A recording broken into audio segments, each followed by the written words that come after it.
All right, let's get right into it. Apple's biggest event of the year is just around the corner on September 9th, and honestly, the stakes have never been higher. So we're going to break down all the rumors, all the reports, and figure out what's real and what's just hype.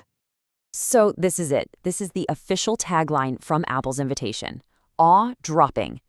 Just 2 words, right? But man, do they set a massive expectation. Apple is basically promising to completely blow our minds. And that really is the big question, isn't it? Because behind all that slick, confident marketing, the company is facing some serious pressure. We're talking from investors, from their competition, and yeah, even from their own fans. Okay, so first up, let's talk about why this event is so much more than just another iPhone launch. There is a lot riding on this one.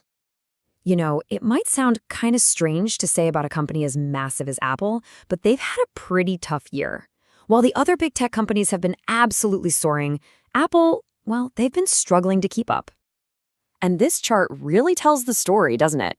Just look at that gap. You've got Microsoft up nearly 20% this year, and a huge reason for that is their big push into AI. And then you've got Apple actually down almost 5%. A lot of investors have been getting nervous, thinking maybe Apple totally missed the boat on the whole AI wave. And it's not just Wall Street feeling anxious. You're hearing it from users, too. This comment right here from a Reddit user really hits the nail on the head. Last year we got all these big promises about a smarter Siri and Apple Intelligence, but for a lot of people, it's actually felt like a step backward. Just buggy software that didn't live up to the hype at all. And this one, wow, this really shows you the level of skepticism that's out there. People are saying, here we go again with the AI hype that's just going to get delayed or be a letdown. So the takeaway here is pretty clear. Apple has to change this story, and they have to do it now.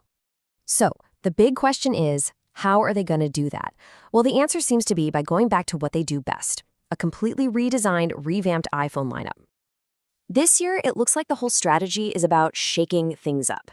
Yeah, we're expecting 4 new models, but the real story is this new iPhone 17 Air.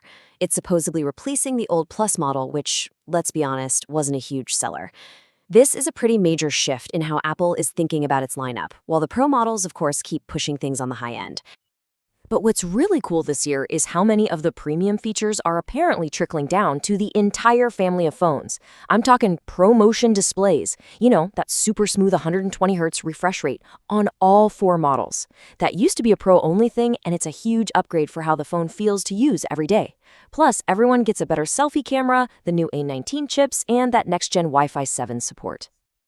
Okay, let's zero in on this new Air model for a sec. The whole idea here seems to be creating this new sweet spot in the lineup. It's supposed to be super thin, super light, and it'll probably sit right between the standard iPhone and the Pro models in terms of features and price. Its whole selling point, that super slim design.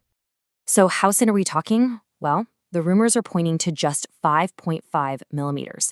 Now, to put that into perspective for you, that would make it one of the absolute thinnest smartphones ever made. We're talking even thinner than the new iPad Pro. Now, for all you power users and photographers out there, the Pro models are where the really big jumps are expected. We're hearing about a massive 48-megapixel telephoto lens. That's a huge leap up from 12 megapixels. And here's one that content creators are going to go nuts for: the possible ability to record video from the front and back cameras at the exact same time.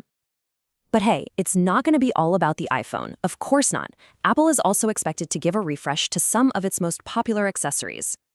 The Apple Watch, for one, is just doubling down on being a serious health device. The new Series 11 is rumored to get hypertension monitoring, which is a massive new health metric to track. And then you've got the super rugged Ultra 3, which could be getting satellite connectivity to expand its safety features for hikers and adventurers. And all of this is probably going to be powered by a brand new S11 chip.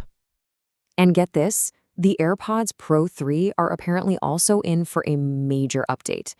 Yeah, we're expecting a new chip for better audio, but the really wild part is the potential addition of health features, like a heart rate monitor built right into your earbuds.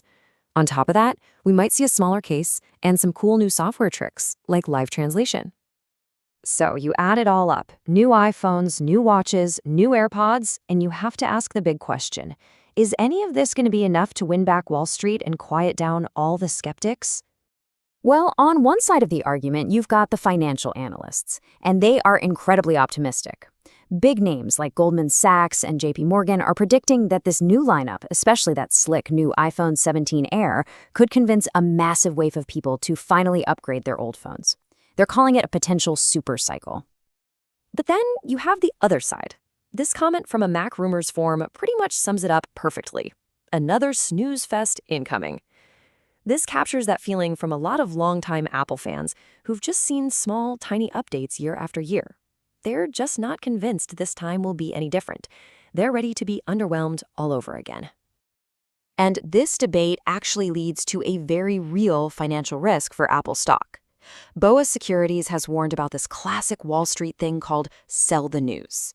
Basically, what happens is the hype builds and builds, driving the stock price up before the event. Then, as soon as the announcement is made, investors cash out to take their profits, which can make the stock drop, even if the news itself is actually pretty good. So that's really the bottom line here. It all comes down to this one question. Is this awe-dropping event going to kick off the next massive supercycle for Apple and prove all the hype was real? Or is it just going to be a classic case of sell the news, where reality just can't possibly live up to these huge expectations? I guess we're all going to find out on September 9th.